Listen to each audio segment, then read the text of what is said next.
Muy buenos días, bienvenidos por la autoridad que me confiere la Constitución Política de la República de Colombia y sus leyes, en particular el artículo 180 de la Ley 1437 de 2011, el titular del Juzgado 39 Administrativo del Circuito de Bogotá, de la sección cuarta de Asuntos Impositivos y Económicos de la Rama Judicial del Poder Público de la República de Colombia, ordena abrir e instalar la audiencia inicial de que trata la norma antedicha en la causa judicial 2016-184, contentida del medio de control de nulidad y restablecimiento del derecho, instaurado por Almaviva S.A. contra la Superintendencia de Puertos y Transportes.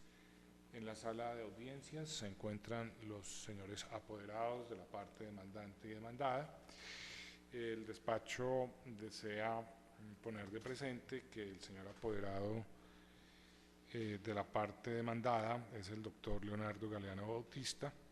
Hay una homonimia de nombre y el primer apellido del suscrito, pues mi nombre es Leonardo Galeano Guevara, pero es de aclarar que no tenemos ningún parentesco por consanguinidad, por afinidad civil o cualquier otro. No tengo la manera de demostrarlo, pero pues dentro de los tantos años de mi existencia jamás he asistido a ninguna reunión familiar con el doctor, ni ha estado presente él, ni yo, ni nadie. No tenemos ninguna relación, simplemente es una coincidencia. Igualmente nos acompaña la doctora Lida María Lorduy García, a quien le reconocemos personería jurídica para actuar en nombre y representación de Almaviva S.A. La doctora se identifica con la cédula 1047-424-673 de Cartagena de Indias, y la tarjeta profesional 219-987 del Consejo Superior de la Judicatura. Bien, respecto del saneamiento procesal, es pertinente recordar que este proceso tuvo presentación inicial el 5 de julio de 2016 y posteriormente, debido a una remisión de los juzgados de la sección primera a la sección cuarta, pues evidentemente esto ocurrió el 4 de agosto de 2016, pero la fecha de presentación inicial de la demanda es el martes 5 de julio de 2016. Obviamente, ya remitido el proceso a la sección cuarta, le correspondió a este despacho, quien por auto del 29 de agosto de 2016 lo admitió. Igualmente, el 6 de febrero de 2017 fue notificado el proceso personalmente al señor procurador,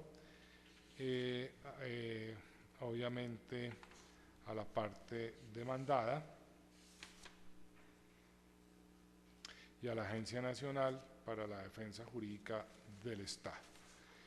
Como obra en los folios 71 a 74, igualmente fue enviado el correo físico el día 6 de febrero de 2017 y la Superintendencia de Puertos y Transporte el día 3 de mayo oportunamente contestó la demanda y propuso la excepción de caducidad directamente, e igualmente pues manifestó en el nivel de la demanda, aunque no lo propuso como excepción previa, pero sí aparece en el folio 87, que no había, en el caso de la aducción de los cargos de nulidad de la resolución 457 de 2001, no aparecía la confrontación con la norma superior,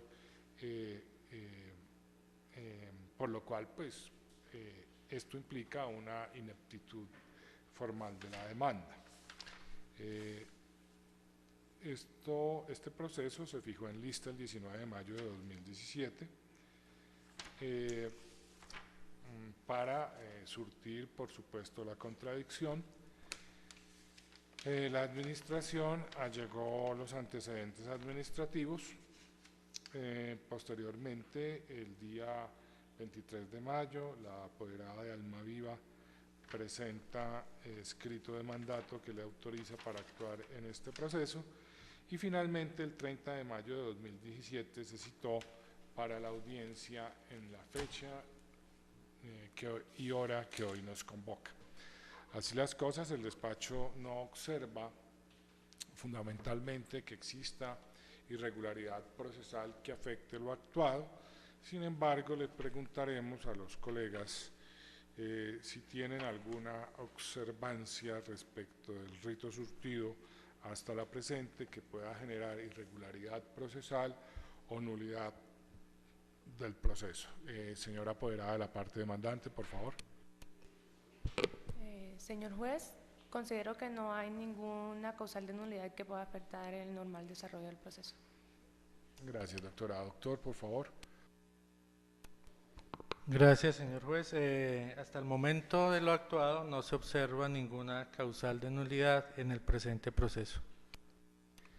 Bien, coincide el despacho con las apreciaciones de los colegas, por lo tanto, continuamos en audiencia por estar autorizados para ello.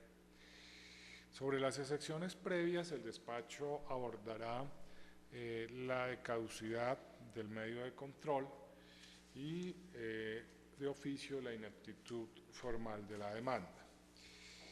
En este sentido, lo que debemos observar es esencialmente que la parte demandante considera que al presentarse la demanda el 5 de julio de 2016, pues es extemporánea porque el plazo que vencía para que operara la caducidad fue el 10 de mayo. Ello porque la resolución que decidió el recurso de apelación fue notificada el 9 de enero, 8, tengo ahí la duda, 8 de enero de 2016, y por lo tanto, si es correcto, el término de los 4 meses que establece el CEPACA contaba a partir del 9 de enero siguiente, y por lo tanto en principio vencía el 9 de mayo, que por ser un día inhábil trasladaba la caducidad de los 4 meses al 10 de mayo de 2016. En atención a que los asuntos tributarios no son conciliables, por lo tanto, evidentemente, pues debió haberse presentado la demanda el 10 de mayo de 2016 y no el 5 de julio. Bien, respecto de esta situación, el despacho considera varias precisiones o hace las siguientes precisiones. Sí, es evidente que por la ley 446 de 1998, artículo 70, la ley 640 de 2001, el decreto 1285 de 2009, ha sido una reiterada tradición del legislador el considerar que los asuntos tributarios no son conciliables. Y prima facie, pues cuando uno analiza que un asunto no es conciliable, pues evidentemente pues, no es lógico que uno agote un requisito de procedibilidad en ese sentido y pues pretenda en principio obtener la suspensión del término de caducidad de 3 meses a partir de la presentación de la convocatoria hasta la fecha que se firme o que se expida el acta de no conciliación. Y uno podría llegar a decir que inclusive pues, una conciliación celebrada en esos términos pues, podría tener un objeto ilícito. Ahora bien, sin embargo, pues en este sentido también hay que analizar varias cosas. Lo primero es que todo requisito de procedibilidad como acceso para la administración de justicia, lo que implica que es la puerta de entrada mediante la cual el demandante pone en ejercicio la jurisdicción o pretende llegar a la jurisdicción de lo contencioso administrativo en un determinado momento. Y ese es el criterio que hay que hacer o hay que tener en cuenta. ¿En qué sentido? Cuando se solicita un requisito o se pretende agotar un requisito de procedibilidad, el cual está liberado la parte, pues si bien ello puede ser eventualmente un yerro de interpretación, no significa que a partir de ese momento la parte no haya intentado realizar todas aquellas actividades tendientes para llegar a la administración de justicia, aunque lo fuera de manera inadecuada. En ese sentido, pues evidentemente actúa de buena fe e igualmente, si ustedes ven el contenido del acta de conciliación o más bien de la constancia de no conciliación, pues lo que se le hizo entender al administrado era de que el trámite se daba y que no se conciliaba. Entonces, en ese sentido, hasta cuando se expide el acta de conciliación, hay suspensión del término de caducidad. Ya el Consejo de Estado, inclusive en una sentencia de componencia de la doctora Elizabeth García, de la sección primera, había analizado un caso muy particular, y era que la persona también acudió a agotar el requisito de procedibilidad cuando ni siquiera era obligatorio para ese tipo de acción. Y sencillamente el Consejo de Estado consideró que en prevalencia del derecho de acceso a la administración de justicia, de la prevalencia de la sustancia sobre la forma, pues evidentemente no podía considerarse que en esas circunstancias no se hubiera suspendido el término de caducidad del medio de control. Entonces, en ese caso, lo que queda por analizar es fundamentalmente, bajo esos parámetros, es si la demanda fue o no presentada a tiempo, porque ya el término para el vencimiento de la caducidad ya no puede ser el 10 de mayo, como en principio lo hubiera sido de no ser por el hecho de que acudió al mecanismo de la conciliación. Entonces, la resolución que decidió el recurso de reconsideración fue del 8 de enero, fue notificada el 8 de enero, ¿no? Quedamos claros en eso. La convocatoria de la audiencia de conciliación fue el 10 de abril, ello consta en el acta de conciliación. No es cierto que no aparezca aprobado esa circunstancia. El acta de conciliación fue expedida el 5 de julio y el mismo 5 de julio se demandó.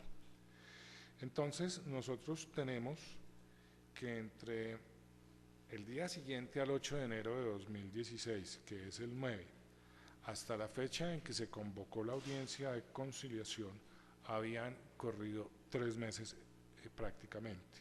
3 meses y un día, porque estaríamos hablando, doctor, cuénteme, que tengo una duda en alguna fecha. Quisiera hacer una precisión, doctor. La radicación de la conciliación conforme aparece en el acta es del 10 de mayo, no 10 de abril.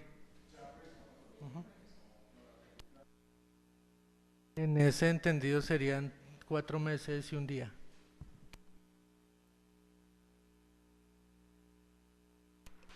Es el 10 de mayo y en ese entendido serían solamente los 4 meses. Sí, había una aclaración del doctor en el sentido de que del 10 de abril. En el folio 57, doctor, dice, voy a permitirlo leer, aparece así: proceso de intervención, subproceso de conciliación extrajudicial, formato constancias de trámite conciliatorio extrajudicial administrativo. Después dice conciliación extrajudicial, Procuraduría número 147, Judicial 2 para asuntos administrativos, Radicación número 166.034, radicación interna número 128/2016. Convocante Almacenes Generales de Depósito Almaviva S.A., convocada Superintendencia de Puertos y Transportes, asunto nulidad y restablecimiento del derecho, fecha de radicación, ahí viene una dificultad que dice fecha de radicación 10 de mayo, pero cuando se expide la constancia dice, primero, mediante apoderado del convocante Almacenes Generales de Depósito Almavida presentó solicitud de conciliación extrajudicial el 10 de abril de 2016. Entonces, doctores, el tema es que el despacho en estas circunstancias no puede dar por probado que fue el 10 de mayo. Y no puede dar por probado el 10 de mayo porque evidentemente en el documento interno, que es el objeto de constancia, y no en el formato, en la forma que tiene la Procuraduría, si bien hay una contradicción en su numeral primero, fue claro en decir el señor procurador, la doctora Magda Patricia Romero Otálvaro, fue clara en decir que el 10 de abril de 2016 se convocó a la Superintendencia de Puertos y Transportes. Entonces, bajo estas circunstancias, el despacho estima que evidentemente la convocatoria fue el 10 de abril.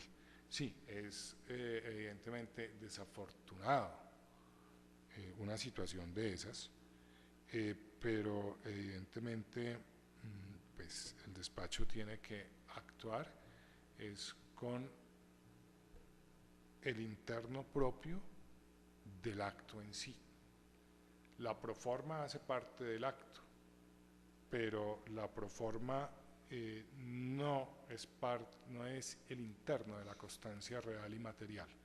El interno de la constancia real y material es la del numeral primero, que claramente dice que la convocatoria fue de abril 10 de 2016.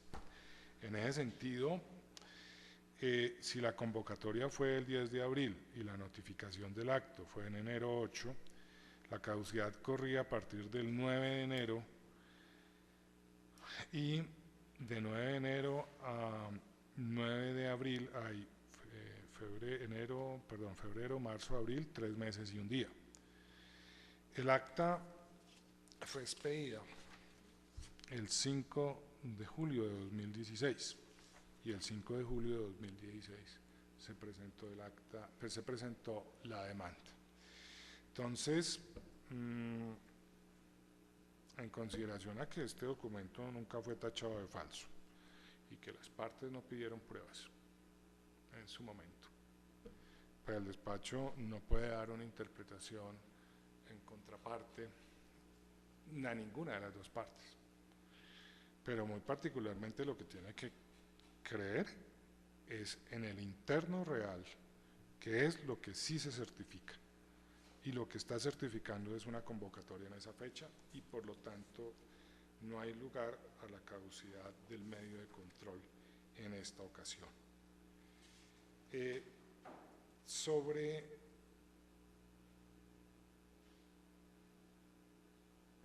la ineptitud de la demanda, el señor apoderado del Ministerio de la Superintendencia, de la Superintendencia y Transporte, si bien no lo propuso como excepción previa, pero manifestó que realmente frente al cargo de violación de la resolución 457, se me escapa la fecha, de 2001, la parte demandante no cita las normas superiores presuntamente violadas, por tanto el cargo no fue técnicamente formulado. En este sentido, el artículo 162, numeral cuarto del CEPACA, indica fundamentalmente que debe indicarse los fundamentos de derecho de las pretensiones y cuando se trate de la impugnación de un acto administrativo deberán indicarse las normas violadas y explicarse el concepto de violación. Bien, puede ser parcialmente atendible las razones del señor apoderado de la parte demandante. Sin embargo, yo creo, demandada, perdón. Sin embargo, también hay que analizar la demanda en su contexto, porque la demanda se compone de hechos, pretensiones, normas violadas, concepto de violación, como ustedes bien lo saben. Entonces, evidentemente, se le ordena al juez hacer una interpretación integral de la demanda. Y del cargo en sí mismo, lo que significa es que el acto por medio del cual se niega la devolución del pago de lo no debido es contrario a la resolución 457 de 2001, en tanto que considera la parte demandante, la administración ha debido expedir una resolución con el fin de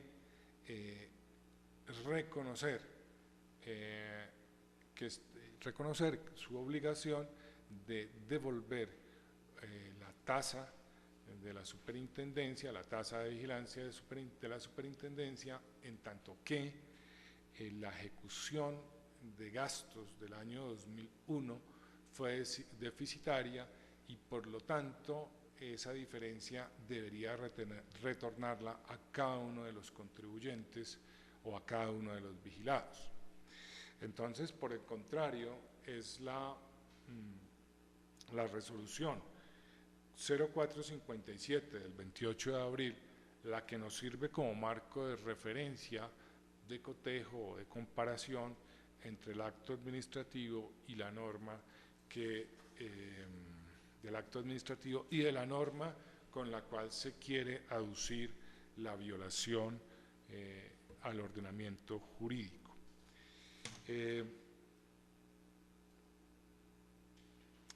Se ha dicho que evidentemente por el Consejo de Estado, en sentencia de agosto 19 de 2016, expediente 57.380, que el fallador, con soporte en la autonomía funcional y siendo garante del acceso efectivo a la administración de justicia, debe interpretar de manera integral el escrito, extrayendo el verdadero sentido del documento y el alcance de la protección judicial solicitada con la demanda, motivo por el cual se acude a la jurisdicción. Entonces, el juez debe analizar de manera armónica con lo pretendido los extremos fácticos que rodean la causa petendi y los razonamientos jurídicos, de tal forma que, además de aferrarse a la literalidad de los términos expuestos, esclarezca el sentido del problema litigioso puesto a su consideración sin que esto afecte los ejes principales de la demanda. No está por demás decir que el artículo 103 del CEPACA establece que uno de los fines de la jurisdicción de lo contencioso administrativo es la garantía efectiva de los derechos de quien acuden ante ella y para ello deberá aplicar los principios del derecho constitucional y especialmente salvaguardar el derecho fundamental de acceso a la justicia. Si no se hace, pues evidentemente se llega al extremo de aplicar un exceso de rigor formal que atenta contra la primacía de la sustancia sobre la forma. Por tanto, esta sección que el despacho ha planteado de oficio la considera improcedente.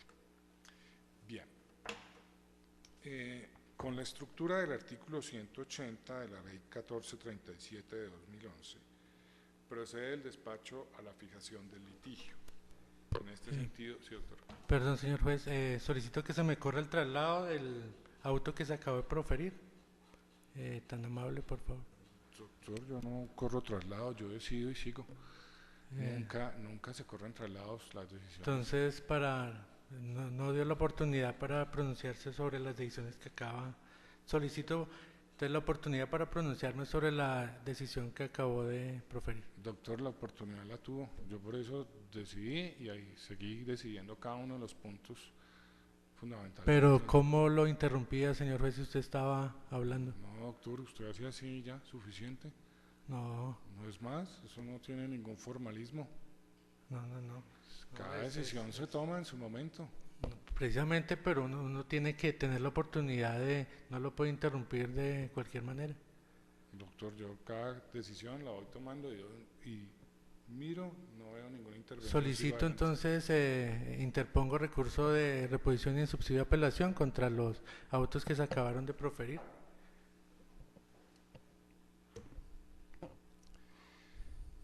Doctor, pero pues, interpóngalo. Bueno,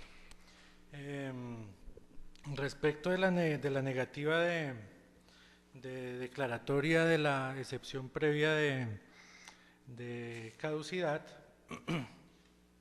argumenta el despacho que el contenido del acta de conciliación de no acuerdo prevalece sobre el encabezado de la misma.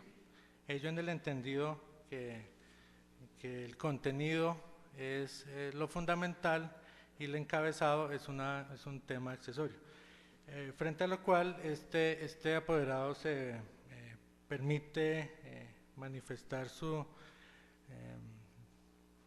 inconformidad, por cuanto, si usted observa, señor juez, no son un solo formato, sino dos los aportados por la parte actora, uno en el que se certifica la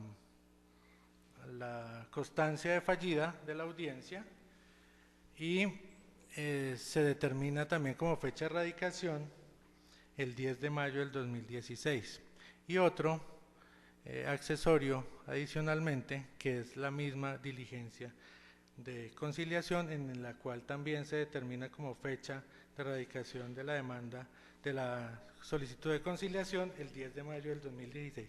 Y lo que es más de resaltar, señor juez, es el reconocimiento que hace la misma demandante en el hecho número 20 de la demanda, donde expresa textualmente 20. Mediante radicado número 166034 de 2016 del 10 de mayo del 2016 se presentó ante la Procuraduría General de la Nación solicitud de conciliación extrajudicial en derecho como requisito de procedibilidad. Yo creo, señor juez, que tanto como al despacho no le es dable hacer interpretaciones contrarias al contenido, tampoco le es dable hacer un desconocimiento de la realidad verdadera que acaeció en el presente negocio. Está reconocido por la misma actora, está reconocido por dos fechas en los formatos y en la declaración de fallida, y no puede el despacho desconocer estos tres elementos. En ese entendido, se contarían no desde el 10 de mayo la radicación, sino del 10 de abril, y en ese entendido sería haberse radicado la demanda a los 4 meses y un día, por cuanto usted consideraba que con la radicación del 10 de abril eran 3 meses y un día. Así solicito, este honorable despacho revoque la decisión, declare probada la excepción previa de caducidad y en su defecto dé por terminado el proceso. Recuerdo que he interpuesto el recurso de reposición y en subsidio de apelación contra el auto proferido. Muchas gracias. Gracias, doctor. Doctora.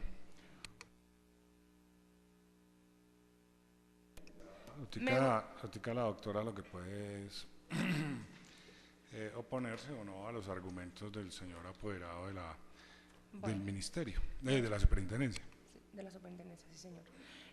Bueno, me opongo a los argumentos del señor apoderado de la parte demandada, sustentado en lo siguiente. Independientemente que el acta de constancia del trámite conciliatorio diga en una parte, como si es evidente que fecha de radicación 10 de mayo y en el cuerpo del documento dice 10 de abril, pues evidentemente es un error de la Procuraduría, pero esto no es de fondo para tomar la decisión, no afecta la decisión que usted ha tomado. ¿Por qué? Le explico. La resolución que resuelve la apelación en vía gubernativa se notifica a la parte solicitante el día 8 de enero de 2016. Ese día, como bien lo indican, fue inhábil. El 9 de enero, ese día fue hábil y se supone que se cuenta a partir del 9 de enero de 2016, los 4 meses siguientes, que sería el 9 de mayo de 2016. Ese día sí fue inhábil. Al día siguiente, ya que ya fue hábil, se solicita la audiencia de conciliación como agotamiento del requisito de procedibilidad. Entonces, como usted bien lo ha dicho, en jurisprudencia del Consejo de Estado se entiende que no obstante, al ser un asunto de carácter tributario, esta sí suspende el término para contar la caducidad de la acción de nulidad y restablecimiento del derecho. Una vez se expide la constancia del trámite conciliatorio, si bien hay un error de la Procuraduría en las fechas de radicación, está supremamente claro que la constancia se expide el día 5 de julio de 2016. Y ese mismo día, como consta en el acta de reparto, se presenta la demanda ante este despacho. Entonces, no hay lugar a operar la caducidad porque no es cierto, como dice la parte demandada, que han operado 4 meses y un día. Incluso él, en la contestación de la demanda, señala que el plazo para que tenía el demandante para presentar la demanda era efectivamente el día 10 de mayo de 2016. Como se suspende, se debe presentar la demanda el día en que se expide el acta de constancia por parte del Ministerio Público, situación que se presentó y por lo que le agradezco a su despacho pues que ratifique la decisión que ha tomado, en el sentido que no opera la caducidad en el presente caso. Bien, muchas gracias, doctores. Pues contra esta decisión no procede reposición, lo único que procede es apelación. Entonces, recházase por improcedente el recurso de reposición y en consecuencia concédase el recurso de apelación, o permítame alguna verificación, no sea que algo me esté fallando.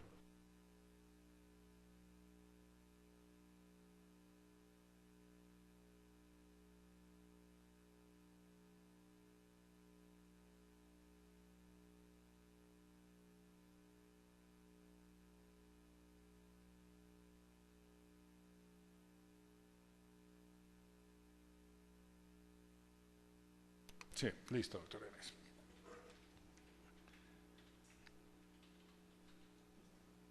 ¿Ya nuevamente empiezo a hablar? Listo. Entonces, sí, efectivamente el artículo 180, numeral sexto, concede ante el auto que decide las excepciones previas, será susceptible del recurso de apelación o el de súplica según el caso. Evidentemente, por supuesto, resulta improcedente el recurso de reposición y es menester conceder el recurso de apelación. Obviamente, debe concederse en el efecto suspensivo por haber sido interpuesto en audiencia pública, haber sido sustentado, igualmente descorrido el traslado, para que el Honorable Tribunal Administrativo de Cundinamarca decida lo que él considere en derecho. Sin pretender adicionar en nada de lo ya dicho, ni de tomar una decisión adicional, simplemente yo creo que uno en estas cosas no puede tener un exceso de rigor formal que permita que este proceso no avance. Y fundamentalmente en el entendido de que hoy en el derecho no se aplican tesis a ultranza excesivamente formalistas, y sobre todo, como ya lo habíamos dicho, lo que se certifica es el interno del acto y una fecha externa de él diferente a la fecha interna de lo que es la constancia es un laxus calami, y en esa medida ese laxus calami debe prevalecer ante todo en el acceso a la administración de justicia. Igualmente, yo siempre he recordado y he sido un defensor no, pues de la igualdad de las partes, pero también quiero dejar un mensaje claro de que es hora de que la jurisdicción de lo contencioso administrativo empiece a aplicar, bien sea que se confirme o no la decisión, cuando se apele, las implicaciones que tiene las costas procesales. En contencioso no se condenan costas, lo cual es un yerro. Evidentemente ya se ha abierto esa puerta en el Consejo de Estado desde el 31 de agosto de 2016, con sentencia de la doctora Marta Teresa Briceño de Valencia, y es hora también de que cuando se interpongan los recursos se llegue igualmente a la condena en costas. Entonces les agradezco mucho su presencia. Doctor, no para agregar argumentos, si va a desistir, perfecto, si no va a desistir, no. Precisamente, señor juez, revisados los argumentos expresados por la...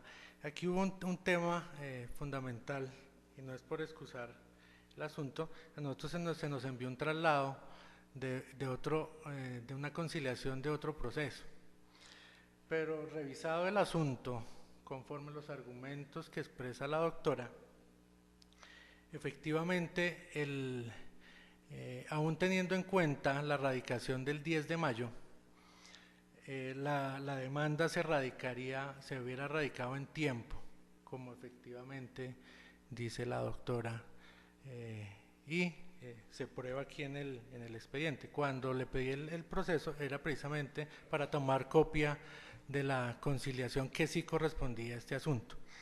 En este entendido, pues no vale, desisto del recurso de apelación que he interpuesto, porque de todas maneras, aún estando con el 10 de mayo radicado, que efectivamente fue así el 10 de mayo, pues estaría la demanda radicada dentro del término de los 4 meses que tiene y que determina la norma para este tipo de medio de control.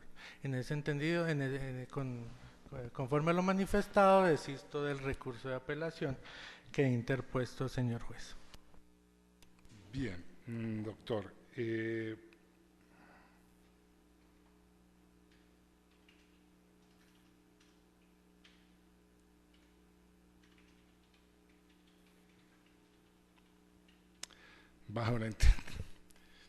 Bajo el entendido de que el inciso final del poder aportado acá le permite renunciar, vamos a tomar esa expresión de renuncia no al proceso sino a un recurso, porque pues digámoslo, no le damos un manejo un poquito más amplio, porque tiene las facultades de asumir, sustituir, renunciar, reasumir, conciliar, transigir, terminar, allegar, pedir pruebas, impugnar, bueno, y en general todas, pero lo vamos a tomar por el de renunciar. No, y conforme lo que usted muy acertadamente ha expresado, que el derecho administrativo ha ido evolucionando, pues le solicito se acceda a la pretensión conforme lo solicita. Listo, téngase en consecuencia por desistido el recurso de apelación hecho por el señor apoderado de la Superintendencia de Puertos y Transportes. Bien, proseguimos con nuestra audiencia y iríamos ahora a lo relacionado con la fijación del litigio. El despacho le presentará a la audiencia los siguientes hechos para los cuales les solicito responder como ordena el Código General del Proceso, es decir, afirmativa o negativamente, o afirmativa o negativamente condicionadamente, pero no respuestas en el sentido de que no me consta, me atengo a lo aprobado, es decir, es cierto o no es cierto, o es cierto parcialmente o no es cierto parcialmente. Bien, entonces si algún hecho no está claro, yo les pido que me digan para repetirlo. Los voy a leer muy lentamente. Primero, el artículo 25 de la Ley Primera de 1991 creó la Superintendencia General de Puertos y determinó que los costos de funcionamiento de esa superintendencia serían cobrados a los operadores y sociedades portuarias a través de una tasa de vigilancia en proporción a los ingresos brutos de dichas sociedades y operadores portuarios. Señora apoderada de la demandante. Cierto. Señora apoderada de la parte demandada.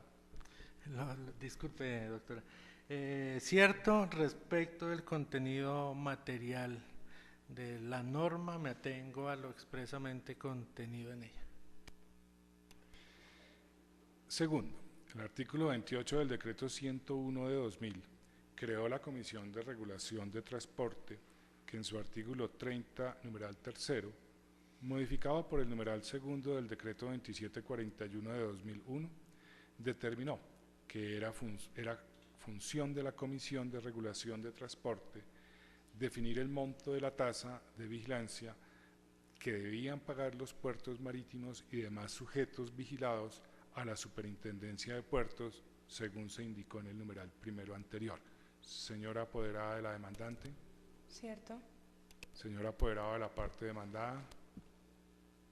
Cierto. Tercero, la Comisión de Regulación de Transporte no se había conformado para el año 2001, por lo que a efectos de cobro de la tasa de vigilancia de la Superintendencia de Puertos, se expidió la resolución 0408 del 5 de abril de 2001, la cual mantuvo vigente el porcentaje del 1.5% sobre los ingresos brutos establecidos por la resolución 0159 del 31 de marzo de 2002, cuya aplicación pendía de la integración de la Comisión de Regulación de Transporte. Señora apoderada de la parte demandante. Cierto. Señora apoderada de la parte demandada. Cierto condicionado. Pues si bien es cierto, la Comisión de Regulación se creó posteriormente a la vigencia reclamada por la empresa demandante, pues no se estableció una obligación, nunca se tocó el tema de una revisión o regulación normativa retroactiva frente al tema de tasa de vigilancia.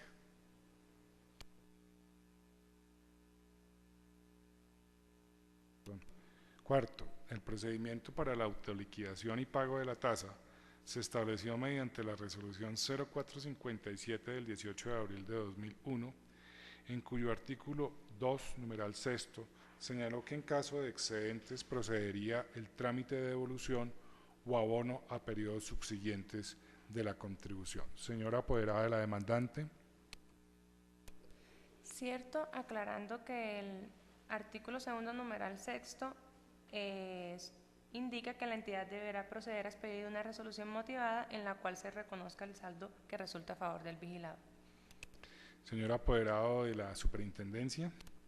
Cierto, pero aclarando que para la vigencia reclamada por la hora demandante no se determinó nada al respecto, esta fue para una vigencia fiscal posterior. Gracias, doctor. Quinto, con base en las resoluciones 408 y 457 de 2001, Almacenes Generales de Depósito Almaviva S.A., en calidad de operador portuario en el año 2001, pagó a la Superintendencia de Puertos la suma de 79.751.454 pesos. Señora apoderada de la parte demandante. Cierto. Señora apoderada de la parte demandada. Conforme que no tuve acceso a los documentos, parece cierto conforme a los documentos aportados por el demandante. Sexto, en el año 2002, mediante resolución 002 del 7 de noviembre, la Comisión de Regulación de Transporte, a efectos de cobrar la tasa de vigilancia, estableció un porcentaje fijo del 0.838% del monto de la tasa de vigilancia sobre los ingresos brutos de la actividad portuaria, que en caso de excedentes a favor del contribuyente debían o ser devueltos o abonados al pago de futuras contribuciones. Señora apoderada de la demandante. ¿Cierto? Señor apoderado de la superintendencia. Cierto, se precisa, sin embargo, que la vigencia reclamada en este medio de control corresponde a otra vigencia fiscal diferente a la que reguló la Comisión de Regulación del Transporte mediante la resolución 2 de 7 de noviembre del 2002. Gracias, doctor. Séptimo, mediante resolución 006 de 2003, la Comisión de Regulación de Transporte estableció la metodología aplicable para determinar la tasa de vigilancia y diferencia al subsector portuario de los demás sujetos de vigilancia de la Superintendencia de Puertos y Transporte. Señora apoderada de la demandante. ¿Cierto? Señor apoderado de la superintendencia. Cierto, y no hizo ningún pronunciamiento con efectos retroactivos.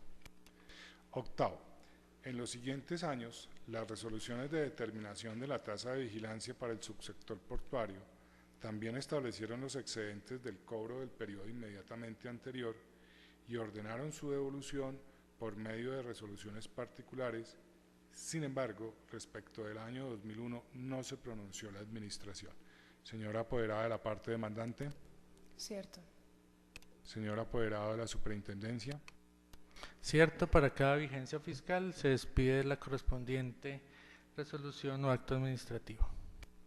Noveno, respecto de los pagos en exceso, la Comisión de Regulación de Transporte solicitó el concepto formal al director del Presupuesto Nacional sobre la forma de tratar los excedentes cobrados a los vigilados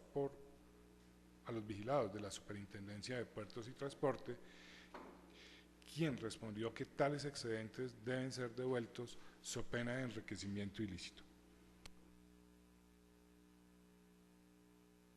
Perdón, señora apoderada de la parte demandante. ¿Cierto? Señora apoderado de la parte demandada. Conforme los documentos aportados por la demandante, al parecer cierto, sin embargo, pues es de resaltar que un concepto de alguna entidad pública, en este caso el Ministerio del Director de Presupuesto Nacional, no es obligante frente a la validez de los actos administrativos y el cobro o no de las tasas de vigilancia. Décimo, la Superintendencia de Puertos y Transporte certificó que en el año 2001 el recaudo de la tasa de vigilancia ascendió a 11.441.708.133 pesos y la Dirección General de Presupuestos certificó que para el mismo año el presupuesto ejecutado por la delegada de puertos era de 1.394.909.012 pesos, con lo cual debía devolver proporcionalmente a los vigilados la suma de 10.046.046.799 pesos, según se estableció allí. Señora apoderada de la parte demandante. Cierto.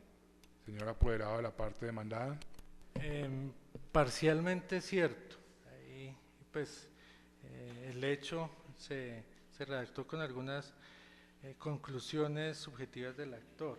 Cierto que conforme lo manifestado en contestación de hechos anteriores y en la misma demanda, la demandante aporta una certificación del Director Nacional de Presupuesto, pero ella le da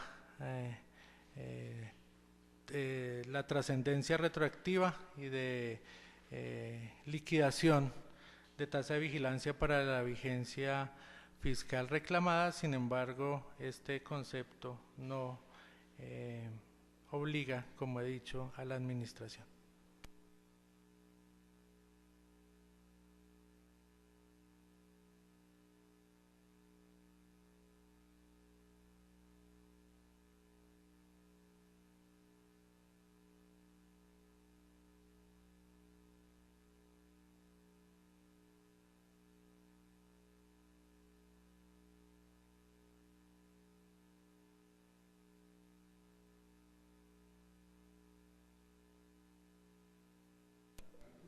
¿Cierto?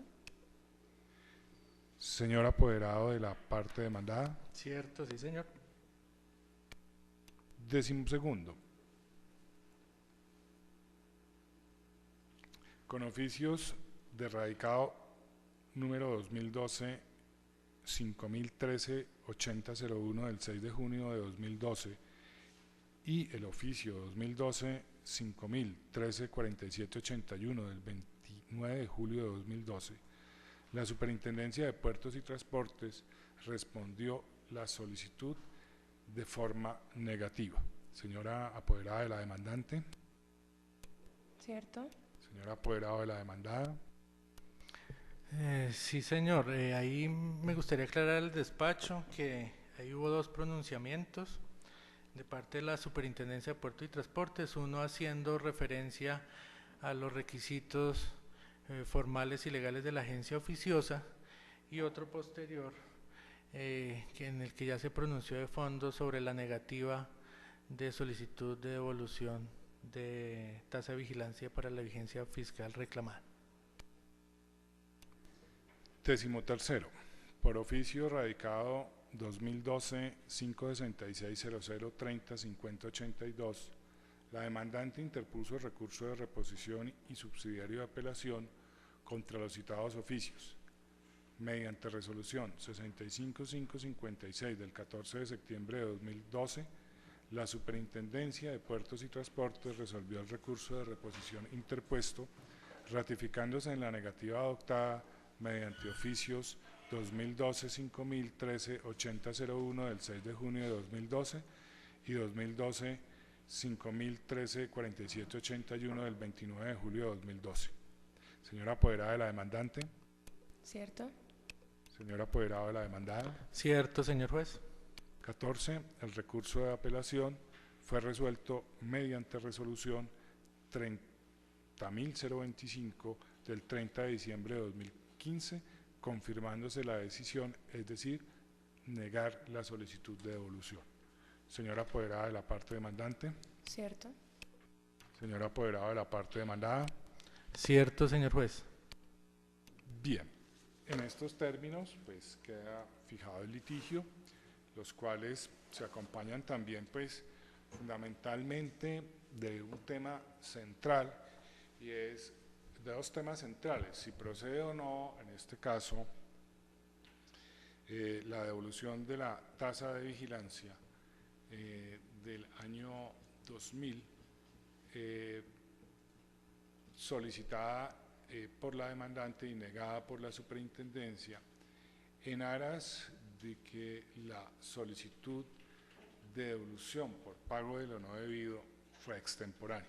Realmente creo que ese es como el punto central que nos convoca en este momento. Es de anotar que pues, obviamente ello se acompañará de otros análisis, e igualmente que la fijación del litigio no queda estrictamente delimitada, o mejor dicho, queda tan atada que el juez no pueda pronunciarse sobre otros aspectos en la sentencia, siempre y cuando, por supuesto, se deriven de la fijación del litigio, de las pruebas aportadas en el proceso y, por supuesto, de las alegaciones de conclusión que se presenten, como lo ha sostenido el Honorable Consejo de Estado. Bien, conciliación. No hay autorización de conciliación legal en estos temas. La ley de reforma tributaria no incluyó ninguna autorización, y por lo tanto, como está expresamente prohibida por el legislador la conciliación en asuntos tributarios, pues no se propondrá fórmula conciliatoria. Medidas cautelares, no existe. Sí, doctor. Qué pena, señor juez. En concordancia con lo expresado usted, que acaba de expresar, de la no procedencia de la conciliación, sin embargo, me permito aportar un certificado del Comité de Conciliación que por manejo del comité siempre lo expiden. En él se expresa, obviamente, que no hay fórmula de arreglo por no ser un asunto susceptible de conciliación, como lo determina la norma, el cual me permito aportar en un folio. El certificado es del 5 de junio del 2017, señor juez. Muchas gracias, doctor. Lo anexamos al final. No se incomode, doctor, por favor. Bien. Visto lo anterior, medidas cautelares, no hay pendientes en su decreto. Sobre la ordenanza de pruebas, serán las documentales aportadas por cada uno de los sujetos procesales en el escrito de demanda, en la contestación de la demanda y en particular los antecedentes administrativos allegados fundamentalmente por la superintendencia al momento de contestar la demanda. No hay más pruebas pendientes de decreto, por lo tanto, conforme al artículo 179 de la Ley 1437 de 2011, pues lo que procede es a darse por cerrado el periodo probatorio e igualmente por no estar pendiente la práctica de pruebas, la práctica de pruebas que se entiende realizada con su decreto en el evento de las documentales y también en el entendido que en esta audiencia se tienen por incorporadas para los efectos del artículo 289 del Código General del Proceso las pruebas documentales aportadas por cada uno de los sujetos procesales, pues no queda más sino por correr el traslado hasta por 20 minutos para cada una de las partes con el fin de presentar oralmente sus alegaciones de conclusión. Señora apoderada de la parte demandante.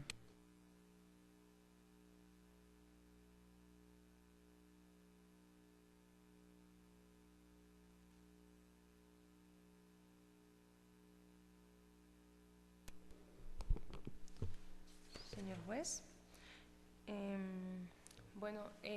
ratifico lo expresado en la presentación de la demanda y quiero como hacer la precisión y reiterar lo dicho en la resolución 457 de 2001, en donde se expresa que el valor pagado o liquidado, cuando sea mayor al que se deba cancelar, se deberá expedir por la entidad, en este caso la Superintendencia de Puertos y Transporte, una resolución motivada. Situación que, como consta también en la presentación de la demanda en el escrito, no se ha presentado a la fecha por parte de la Superintendencia de Puertos y además que consta en la negación que se hizo a través de la resolución del recurso de apelación que decidió la Superpuertos el pasado y fue notificada el pasado 8 de enero del año 2016. Con respecto a lo demás, pues quisiera aclarar que la Superintendencia de Puertos y Transporte, la tasa de vigilancia, pues al considerarse un tributo, se expide únicamente para solventar los gastos de funcionamiento de la Superintendencia de Puertos y Transporte. Estos excedieron, como fue certificado, el presupuesto ejecutado de la Superintendencia para el año fiscal 2001 y, por tanto, conforme a la normatividad, deben ser devueltos a los administrados o a los vigilados, y eso es lo que se pretende con la interposición de esta acción. Eso es todo. Gracias, doctora, muy gentil. Doctor, por favor. Gracias, señor juez. Como usted claramente lo manifestó concluyendo la fijación del litigio, el debate se centra fundamentalmente en determinar si está prescrito el término para solicitar la devolución de presuntos pagos pagados, valga la redundancia, por la demandante respecto del pago de tasa de vigilancia para la vigencia fiscal del año 2000. La superintendencia ha tenido claro, y así se lo ha hecho saber a la entidad ahora demandante, a través de los diferentes oficios de respuesta de fondo a la solicitud la devolución de la tasa de vigilancia del año 2000, que la misma reclamación ha sido presentada de manera extemporánea y por tanto ha operado el fenómeno de la prescripción en este caso. Argumenta la demandante que, según ella, el término para hacer la reclamación era de 10 años y por eso la efectuó solamente hasta el día 30 de diciembre del año 2011. Recordemos que está reclamando la devolución de la tasa de vigilancia del año 2000. Para mi representada es clara, reitero que la solicitud de devolución está presentada de manera extemporánea, es decir, ha operado la prescripción, y por ello en el oficio de fecha 29 de junio del 2012, que está aportado en el proceso, tanto por parte de la demandante como parte del expediente administrativo en copia auténtica, se le negó la pretensión o la solicitud argumentando o basado la superintendencia en el artículo 854 del Estatuto Tributario, que determina que las solicitudes de devolución se deben efectuar dentro de un término de 2 años.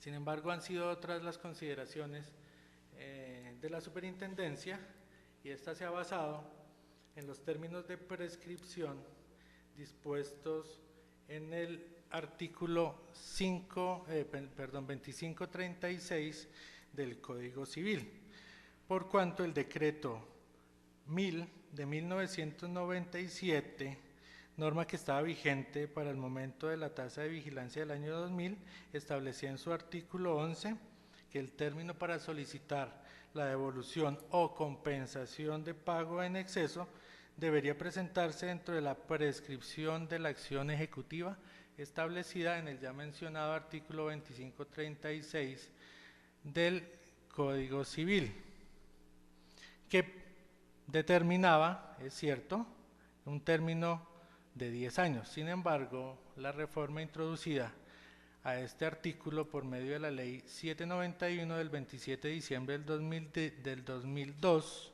redujo el término de prescripción de 10 a 5 años, por lo cual la Superintendencia de Transportes como prescribiente ha acogido este último término de prescripción, por lo cual se concluye que el término para solicitar la devolución de los pagos presuntamente pagados en exceso por concepto de la tasa de vigilancia del año 2000 inició el 27 de diciembre de 2002 y venció el 27 de diciembre del año 2007, o sea, prescribió.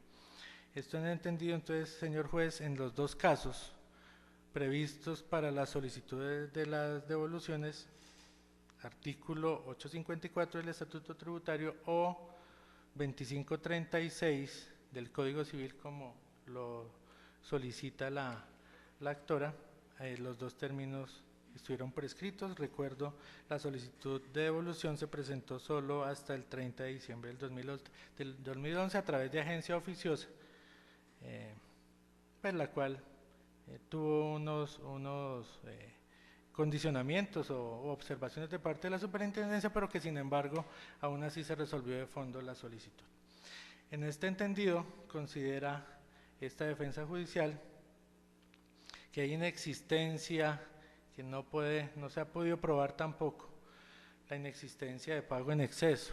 Argumenta la demandante queriendo hacer retroactivo la resolución 02 del 7 de noviembre del 2002, por la cual se determinó la devolución de excedentes a los vigilados. Ha querido la demandante hacer retroactivo esta decisión. Sin embargo, obviamente no ha sido probado que hubiesen existido pagos en exceso respecto de la vigencia fiscal del año 2000. Por esta razón, se ha planteado en el escrito de contestación la excepción de fondo de inexistencia del pago para la vigencia fiscal del año 2001, dice ahí, pero corrijo, es 2000, que es la pretensión de la demanda. De esta manera dejó sustentadas los alegatos de conclusión, solicitando al honorable despacho que acceda a declarar probadas las excepciones planteadas por esta defensa judicial y en consecuencia dé por terminado el proceso a favor de la Superintendencia y de Puertos y Transportes y se acceda a lo solicitado en la petición numeral 7, que tiene que ver con las condena en costas a favor de mi representada. Muchas gracias. Perdón, agrego, señor juez, conforme la petición efectuada en virtud del artículo 188, en concordancia con el artículo 365 del Código General del Proceso, sustentación de la solicitud de condena en costas a favor de mi representada. Gracias. Gracias, doctor, muy gentil. Bien. Vamos avanzando sobre lo que será el sentido del fallo. Si bien el señor apoderado de la parte demandada sobre la agencia oficiosa, pues hablaba de la existencia de algunas dudas y en los hechos de la contestación, en la oposición a los hechos en la contestación de la demanda, así lo manifestó. Pues realmente, para concluir ese capítulo, lo que habrá que decir es que evidentemente la administración respondió finalmente los actos y entonces por sustracción de materia no podría afirmarse una falta de legitimación por activa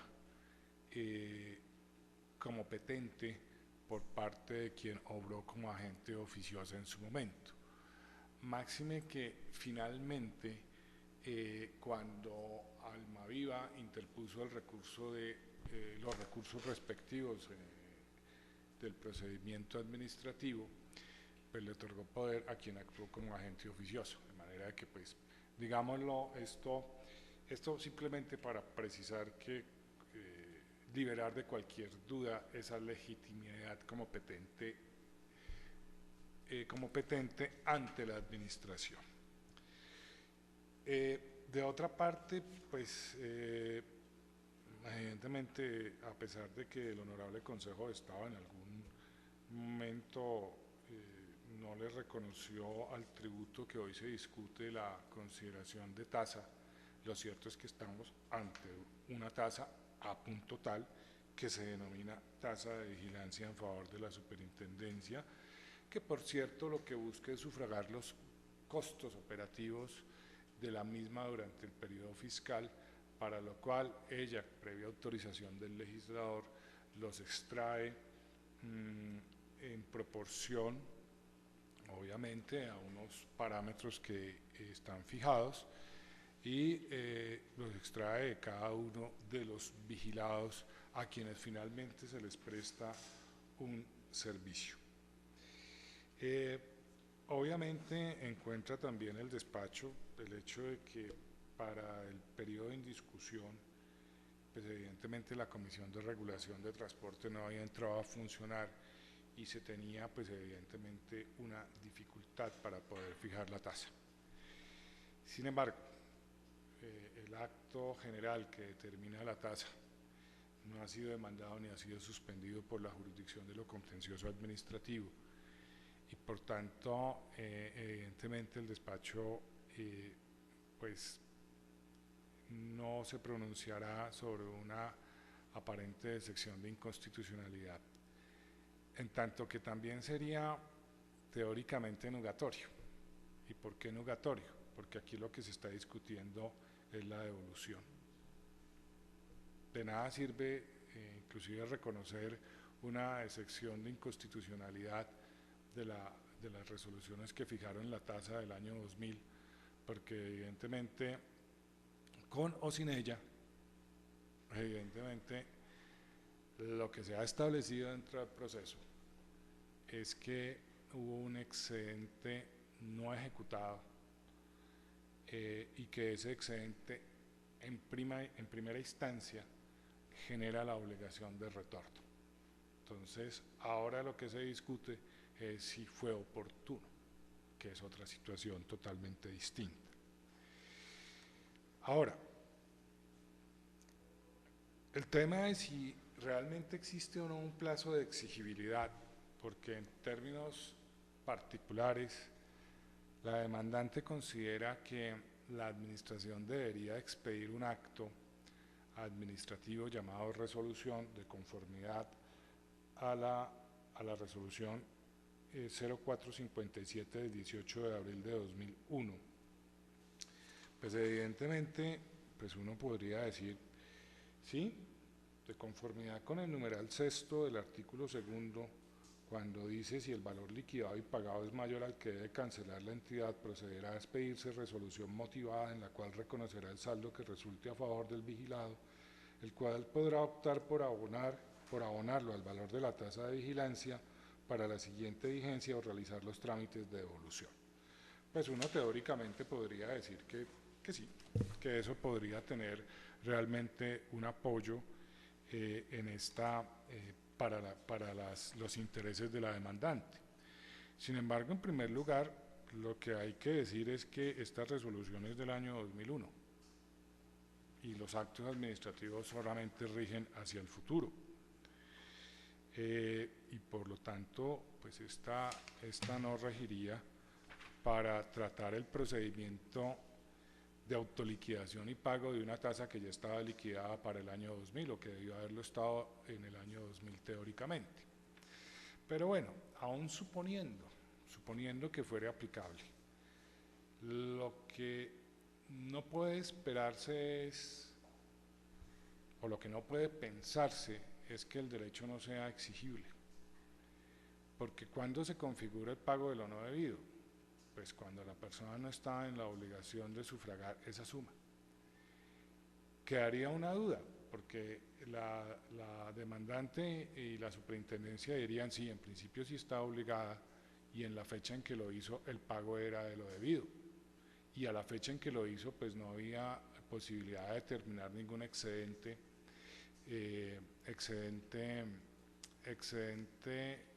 de no ejecución de gastos por parte de la superintendencia, por la no ejecución de gastos por parte de la superintendencia. Sin embargo, en el proceso presupuestal hay un cierre presupuestal todos los años a 31 de diciembre y hay un decreto de liquidación del presupuesto y a partir de ese momento es en que se puede determinar si hay sobrantes por la no ejecución, como en este caso. Entonces, no es cierto que mientras que no se expidiera la resolución, el acto proveniente de la resolución 0457 del 18 de abril de 2001 conforme al numeral sexto artículo segundo no fuera exigible el pago.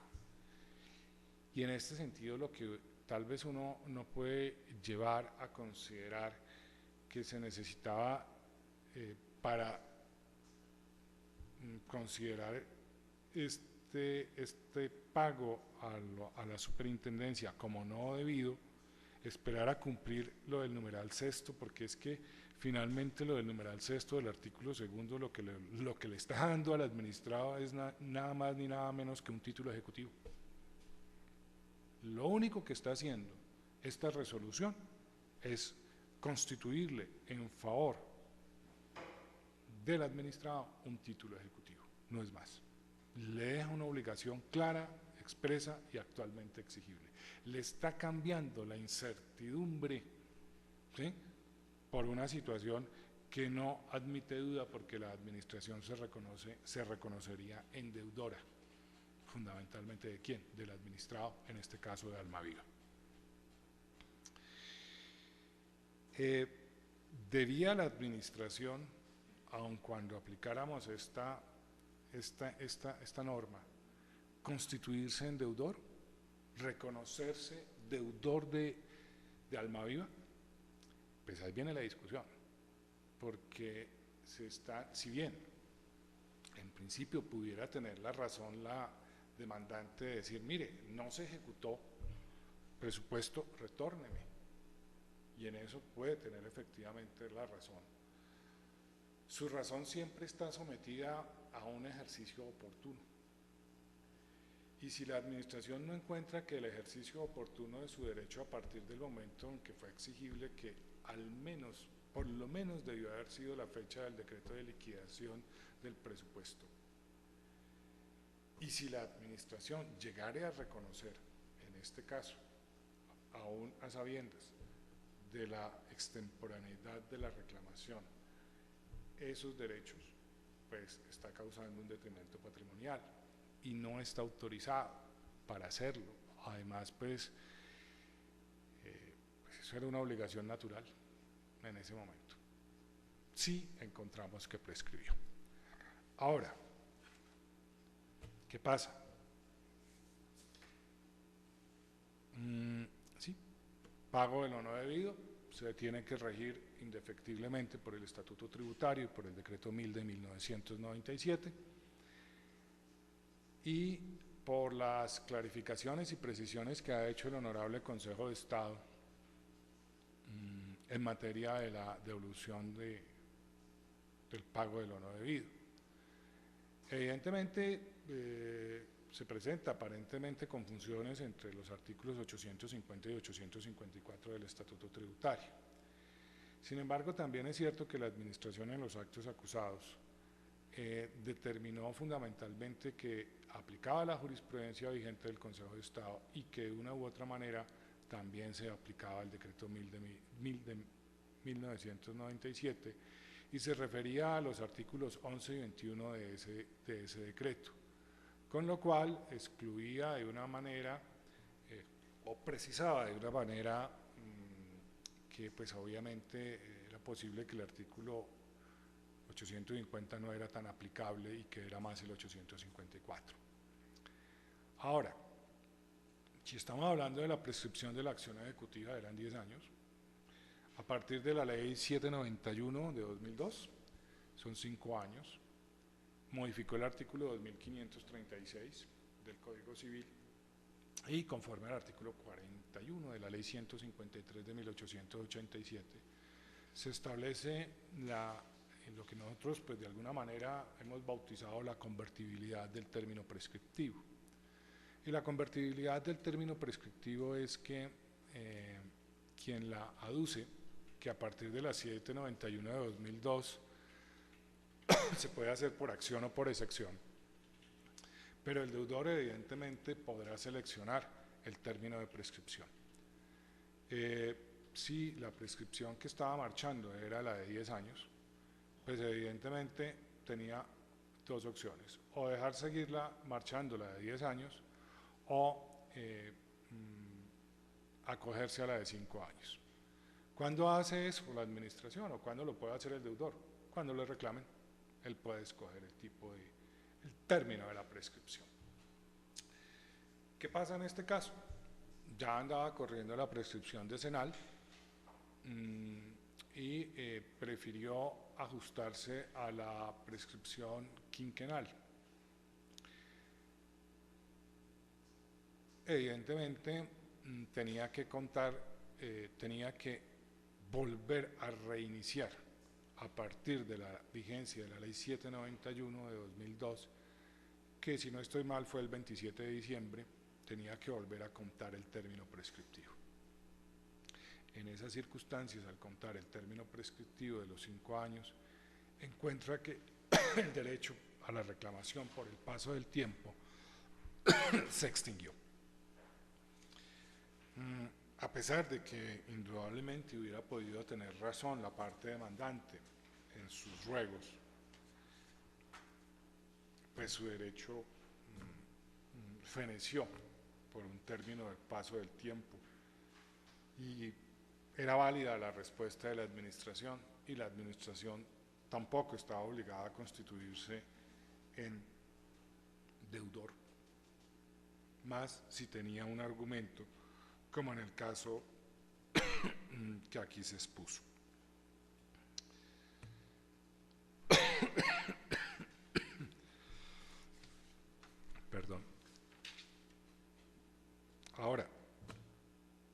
permítanme, me vuelvo un poco al pago de lo no debido.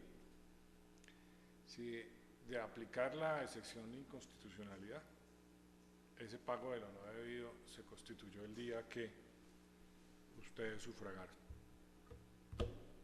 Entonces, aún más el efecto fuera más adverso contra el conteo del término que ustedes pretenden, porque evidentemente si hasta que la Comisión de Regulación no pudiera expedir la resolución que tenía que expedir, pues más ilegal sería. Pero el problema aquí es evidentemente la oportunidad de la reclamación.